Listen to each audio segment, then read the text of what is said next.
함께 읽으실 하나님의 말씀 누가복음 21장 5절로부터 19절 말씀.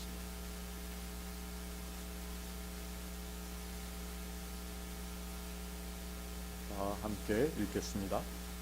어떤 사람들이 성전을 가리켜 그 아름다운 돌과 헌물로 꾸민 것을 말하매 예수께서 이르시되 너희 보는 이것들이 날이 이르면 돌 하나도 돌 위에 남지 않고 다 무너뜨려지리라.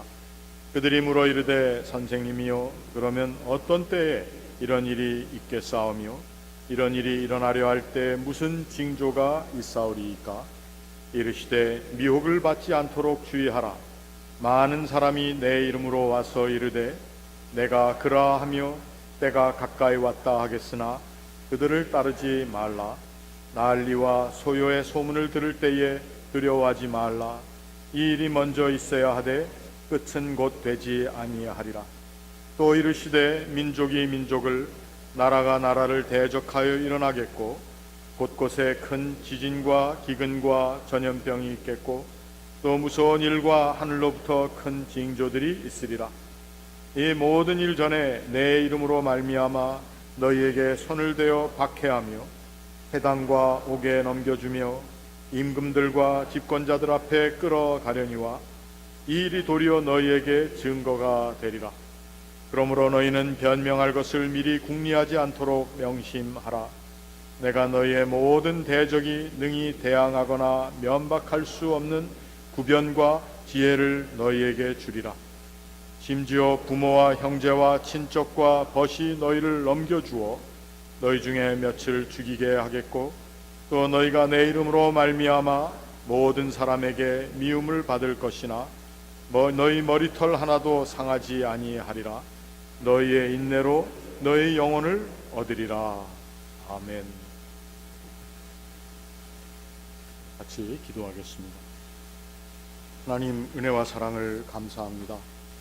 주의 기뻐하시는 뜻 안에 저희들을 이 예배 가운데 부르시고 또 하나님의 말씀으로 우리로 하여금 묵상케 하시는데 이 자리에서 말씀을 전하며 듣는 모든 사람의 심령이 하나님의 거룩하신 영에 또 지혜의 영에 다스림을 얻는 귀하고 복된 시간 되게 하옵소서. 예수님의 이름으로 기도하옵나이다.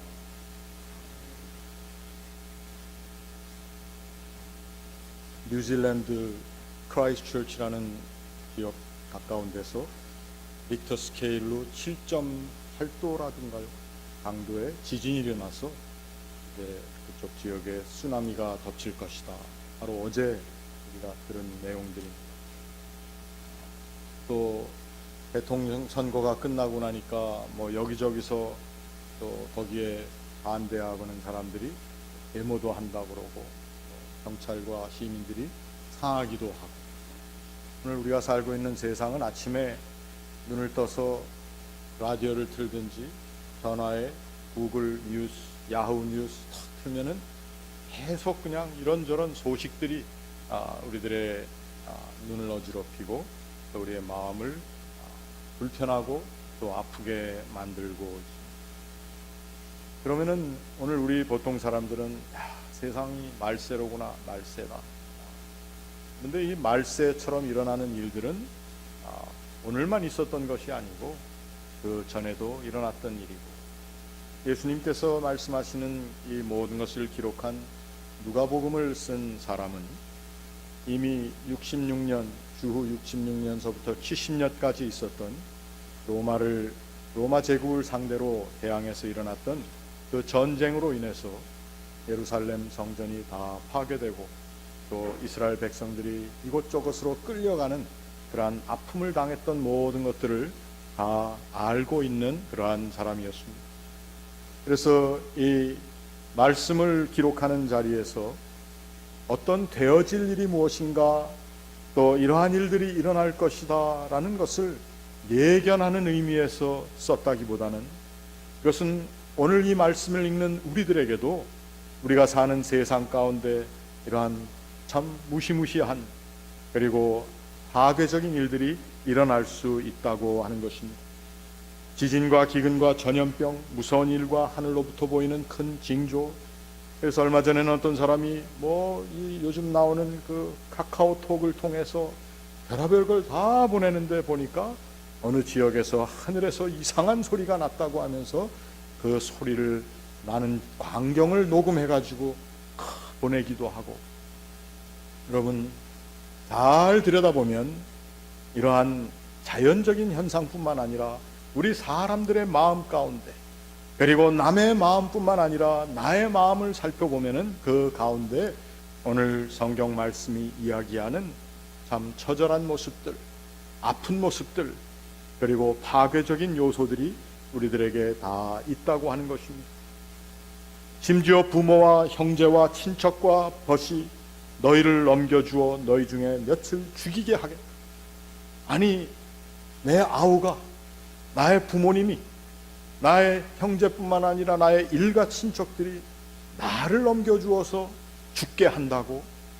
이건 도대체 우리가 상상할 수 없는 그러한 일들이 일어날 것이다 라고 하는 것입니다. 결국 이것은 우리의 예상을 뒤엎는 일뿐만 아니라 오늘 미국에서 일어났던 대통령 선거처럼 예상을 뒤엎는 일들, 이러한 것들만을 얘기하는 것이 아닙니다. 오늘 우리의 마음 가운데 있는 무질서한 생각, 우리 사고 가운데 박혀있는 불필요한 증오, 또 불필요한 열등감, 또 이런 것들을 통해서 일어나는 불필요한 불화, 이러한 것들이 우리의 삶 가운데 다 있을 수밖에 없는 것이라는 것입니다. 이러한 와중에 많은 사람들이 이야기를 하기를, 이제 세상이 끝이기 때문에 누구의 이름으로 누가 왔다, 어떠한 예언자적인 존재가 우리 가운데 왔습니다. 바로 이런 것을 통해서 여기저기에 이단 사교들이 일어나게 되고, 이러한 것들을 예수님이 말씀하신 것처럼 오늘 우리가 살고 있는 이 땅과 우리가 두고 온 조국의 땅 가운데에서 그러한 존재들이 형편없이 사람들의 마음을 움직이고 사람들의 마음을 요동케 하고 또 나라의 질서를 어지럽히는 그러한 일들을 하고 있다고 하는 것입니다. 결국은 이 환란의 징조라고 하는, 마지막 때의 징조라고 하는 모든 것들, 예수님께서는 오늘 심지어 그 당시 그 사람들, 이스라엘 사람들의 영적인 정치적인 중심지가 되었다라고 하는 그 예루살렘 성전조차도 돌 하나 위에 돌이 남지 않도록 다 파괴될 것이라고 하는, 그래서 어떻게 보면은 참 우리의 삶 가운데 근본적인 것들도 무너져 내린 모습에 대해서 이야기하고 있다고 하는 것입니다.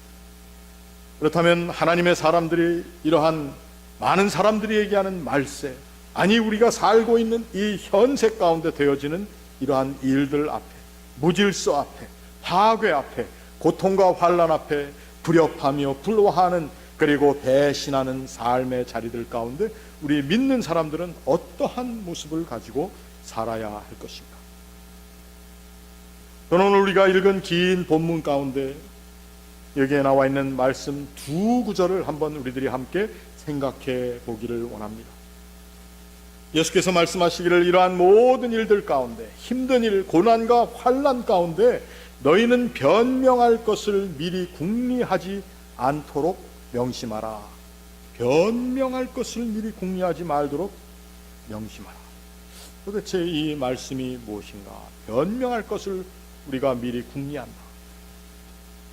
오늘 이 말씀을 여러 가지로 우리가 해석을, 본문을 가지고 해볼 수 있습니다만, 오늘 우리 믿는 사람들이 또 교회가 이 세상의 아픔과 환난 가운데 어떠한 자세를, 어떠한 마음을 가지고 우리 교회 또 각 믿는 사람들이 이 세상의 환난과 어지러움을 바라보아야 할 것인가?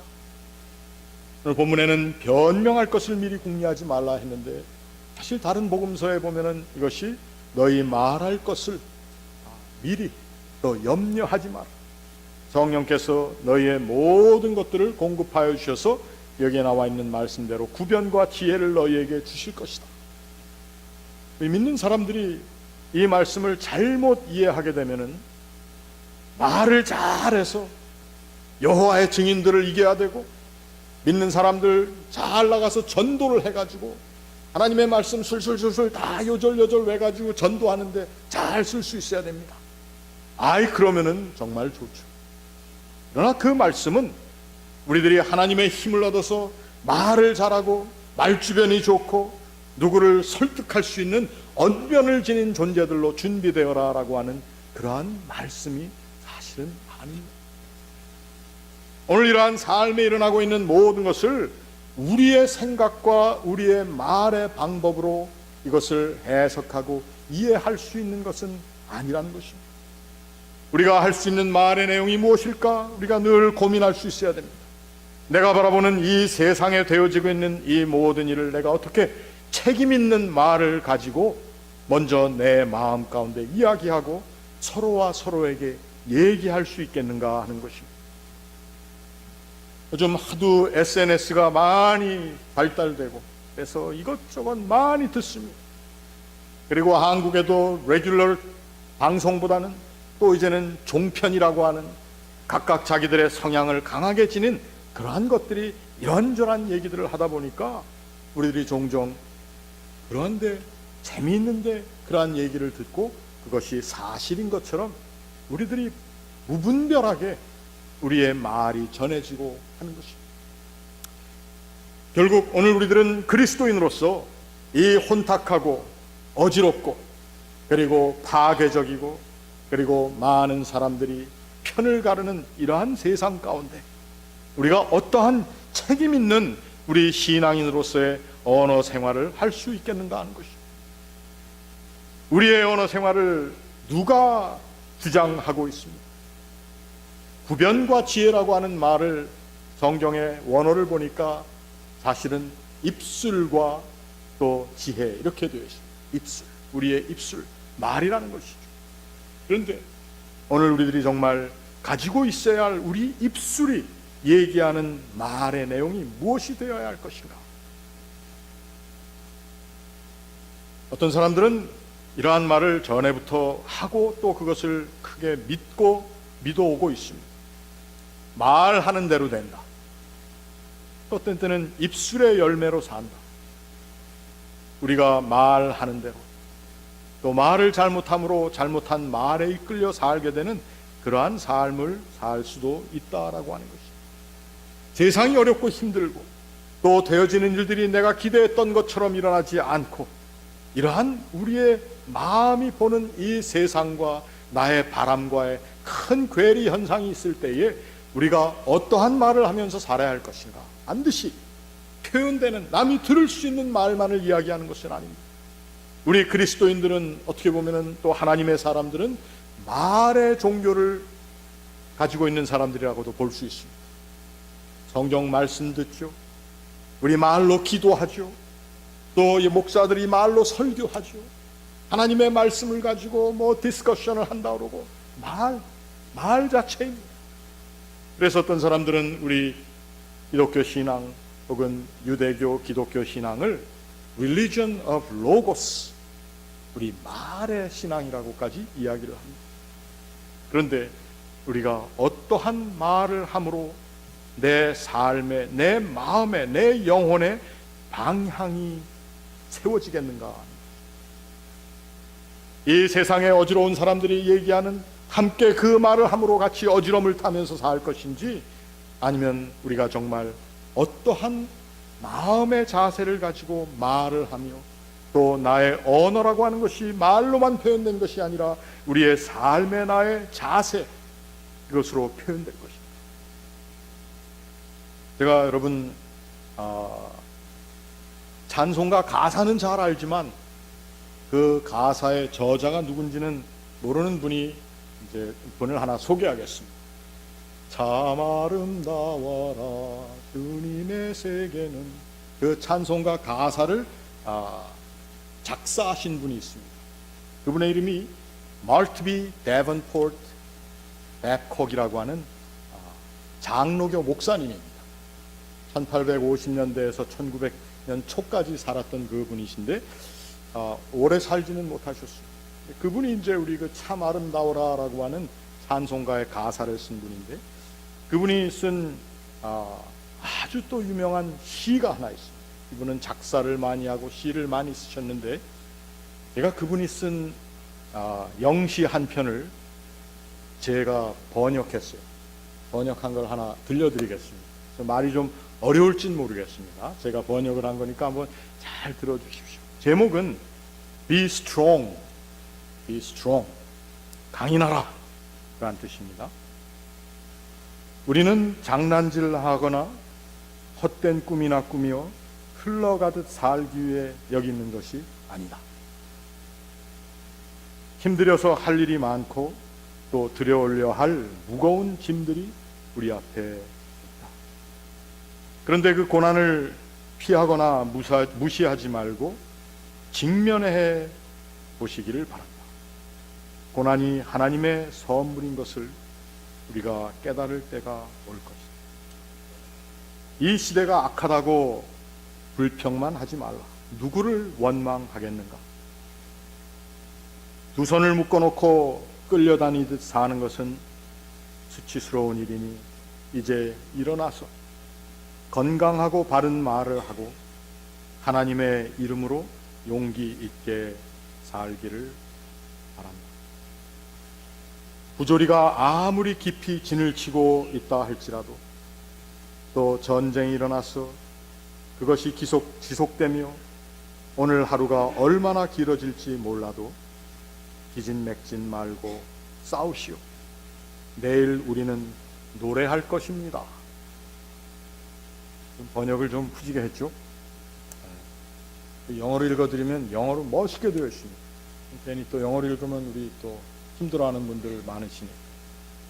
여러분, 이 내용이 무엇입니까? 오늘 우리가 살고 있는 이 세상의 모든 혼탁함과 부조리, 우리 장로님들 기도하시고 함께 하지만 늘 우리가 두고 온 조국의 땅에서 일어나는 일들, 오늘 우리가 살고 있는 이 미국에서 되어지는 일들 앞에 우리는 어떤 때 우리의 언어가 어떻게 쓰임받는가를, 또 우리가 어떠한 언어 생활을 하며 우리의 사고가 그 언어를 통해서 표현되는가 한번 잘 생각을 해봐야 한다는 것입니다. 오늘 이 멀티비 데븐포트 백홍 목사님이 시로 썼던 내용과 마찬가지로 정말 우리가 이 세상을 살면서 이 세상의 부조리와 악한 것들이 우리의 삶의 자리에 깊이 긴치고 있는 것을 볼 때에 우리가 그것을 피할 것인가, 모른 척할 것인가, 아니면 그것들 때문에 우리가 그리스도인으로서 가져야 할 소망의 강인함을 잠시 유보할 것인가, 내 자신의 마음의 모습을 한번 우리가 살펴볼 수 있어야 한다는 것입니다. 오늘 예수께서는 예루살렘의 그 모든 화려했던 모습들이 이제 무너질 것을 다 아시고, 또 팔레스타인이라고 하는 그 척박한 삶의 자리에서 메시아를 고대하며, 또 여기저기에서 자기가 메시아라고 나타난 자들이 그저 다 헛것들이고 속임수인 것을 알아서 실망하며 좌절하던 이러한 모든 사람들에게 말씀하시는 것이 바로 그 삶의 정황을 이길 수 있는 마음의 자세가 필요하다는 것입니다. 그 마음의 자세를 너희들의 입으로 한번 표현할 수 있어야 되지 않겠는가? 그때그때 변명하는 표현이 아니고, 그때그때 다른 사람들이 얘기하는 거에 동조하는 말이 아니고, 내 신앙의 표현을 한번 확실하게 할 수 있는 그러한 삶의 모습을 유지하며 그렇게 살아야 되지 않겠는가? 이렇게 사는 것을 오늘 예수님께서 딱 한마디로 표현하셨는데, 우리가 읽은 마지막 절 두 번째로 중요한 말씀 하나가 너희의 인내로 너희 영혼을 얻으리라 하신 말씀입니다. 너희의 인내라고 하는 말, 인내.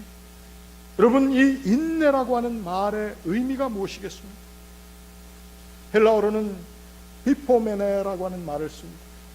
이 히포메네라고 하는 말 자체는 무엇 위에 있다라고 하는 것, 그러한 의미도 한데, 그 의미는 사람들이 이것이다 라고 얘기하는 것보다 좀 위에 가 있는 것을 얘기를 합니다. 참 개념 설명 어렵습니다. 세상 사람들이 다 이렇게 얘기하고 저렇게 얘기하고, 이것이 옳다, 저것이 옳다, 저 사람은 틀려먹었다, 이러한 모든 것들을 내가 한번 듣고 그것을 무작정 따라가며 그것에 의해서 나의 삶이 디자인되는 것이 아니라 내가 그것에 대한, 내가 하나님을 섬기는 사람으로서의 이 세상 모든 상황에 대한 나의 판단, 그리고 하나님께서 기뻐하시는 나의 판단이 무엇이 되어야 할 것인가에 대한 깊은 고민을 하는 삶을 사실은 위포모네라고 하는 단어로 표현을 하고 있습니다. 이것이 인내입니다. 마태복음과 마가복음에 써있는 끝까지 참으라고 하는 말과는 다른 단어를 누가가 의도적으로 썼다라고 하는 것입니다. 우리는 이 세상에 되어지는 모든 일들을 우리가 한번 뛰어넘을 수 있는 존재가 되어야 되는데, 그것이 인내하는 것입니다. 용기라고 하는 표현으로 오늘 be strong 하고 이 박핵 목사님이 썼지만, be strong 하기 위해서는 무언가를 뛰어넘을 수 있는 존재가 우리가 되어야 된다고 하는 것입니다. 너희는 이 세상을 본받지 말라라고 얘기한 사도 바울의 말씀에 보면은 이 세상을 본받지 말라, 그 conform, 본받는다라고 하는 말의 의미를 또 원어에서 찾아보니까 이 세상으로 하여금 너의 모든 결정, 너의 생각, 또 마음의 길을 이 세상으로 하여금 다스리게 하지 말라라는 뜻입니다. 닮아가지 말라는 정도가 아니라 그 말의 의미 자체는 이 세상으로 하여금 너를 컨트롤하지 못하게 하라고 하는 것이 컨트롤, 이 세대를 본받지 말라고 한 그러한 말씀이라는 것입니다. 여러분, 그러니 인내한다라고 하는 것이 참 어렵죠. 머리도 많이 써야 되고, 마음에 내 생각도 많이 감찰해야 되고. 어떤 사람들은 나쁘게 얘기를 하더라고요. 생각 안 하고 그냥 생각 없이 사는 사람들 보고 뭐라고 그러죠? 야, 그 무거운 머리는 그 어깨 위에 뭐하러 얹어놓고 다니냐, 이런 표현을 씁니다. 여러분, 이 무거운 머리를 왜 우리가 어깨에 얹어놓고 삽니까? 하나님께서 우리에게 주신 또 이성적인 판단도 있을 것입니다. 하나님께서 우리에게 주시는 신앙의 뜨거운 열정도 있을 것입니다. 하나님께서 원하시는 마음의 뜻과 생각들을 우리가 다 동원해서 오늘 우리가 살고 있는 이 세상의 어려운 것들, 어지러운 것들, 파괴적인 것들, 부조리, 이러한 것들을 보면서 그걸 뛰어넘을 생각을 해야지. 그렇죠? 이 세상에 되어지는 말을 그대로 내 입에 담으며 산다고 하는 것은 아니라고 하는 것입니다. 오늘 그리스도인 된 저와 여러분은 우리의 인내, 이 세상을 살아가는 사람 모두에게 필요한 것이지만 우리가 더 긴박하게 깨닫고 나의 것으로, 나의 업으로 소유해야 할 이 인내를 우리가 함께 감당하는 삶을 살 수 있기를 바랍니다. 그래서 많은 사람들이 하는 대로 그저 이 세상이 끌어가는 대로 사는 것이 아니라 우리가 정말 하나님께서 원하시는 것이 무엇인지에 대한 철저한 분별력을 가지고 이 세상을 살아나가자고 하는 것입니다. 이러한 인내가 바로 우리의 영혼을 얻게 한다라고 예수께서 선언하셨습니다. 부도 얻었고 명성도 얻었고 육신의 건강도 다 얻었는데 우리가 영혼을 잃어버렸다면 우리는 어떠한 존재가 되겠습니까? 우리 하나님의 사람들은 하나님께서 우리에게 주신 영혼이라고 하는 것, 사실은 이 영혼이라고 하는 말 자체는 우리 생각에 육신과 영혼이라고 하는 분별만을 얘기하는 것이 아니라 이 수케라고 하는 헬라 말의 의미는 사실 우리의 전 인격을 얘기합니다. 히브리 사람들은 이미 이것을 전 인격이라고 하는 것으로 이해하고 성경에 쓰여져 있습니다. 우리의 영혼을 얻는다라고 하는 것은 사실 육신은 죽어도 영혼을 얻는다라고 하는 어떠한 절반 정도를 얻는 것만을 이야기하는 것이 아니라 우리의 전 인격이 얻어짐을 당, 곧 구원을 얻는 것을 이야기를 합니다. 오늘 여러분, 우리가 이 세상을 살면서 하나님 앞에서 우리가 인내합니다. 또 이 세상의 모든 풍조를 뛰어넘을 수 있는 그러한 인내의 다이내믹을 가지고 하루하루를 살 수 있기를 바랍니다. 건강한 그리스도인들의 모습입니다. 여러분, 이러한 건강함을 우리 모두가, 우리 교회에 속한 여러분 모두가 함께 소유할 수 있기를 주의 이름으로 축원합니다. 같이 기도하겠습니다. 어렵고 힘든 삶의 자리, 이 세상을 바라보는 우리의 눈이 기진맥진해지지 말고 또 지속적으로 싸우며 내일 우리가 노래할 수 있다고 하는 하나님께서 우리에게 주시는 소망을 향한 믿음의 고백이 늘 우리의 입술에서 나올 수 있게 하여 주시옵소서. 누구와 말대꾸를 해서 이기는 그러한 말이 아니라 우리의 신앙의 고백이요, 이 세상을 향한 하나님께서 기뻐하시는 뜻에 대한 거룩한 선포가 우리의 마음과 또 우리의 입술 가운데 늘 새롭고 온전히 채워줄 수 있도록 주님 도와주시옵소서. 이러한 인내의 삶을 통해 저희들이 하나님께서 기뻐하시는 또 하나님 앞에 구원받은 사람으로서의 온전한 구원을 이루어 나가는 저희들 다 되게 도와주옵소서. 예수님의 이름으로 기도합니다.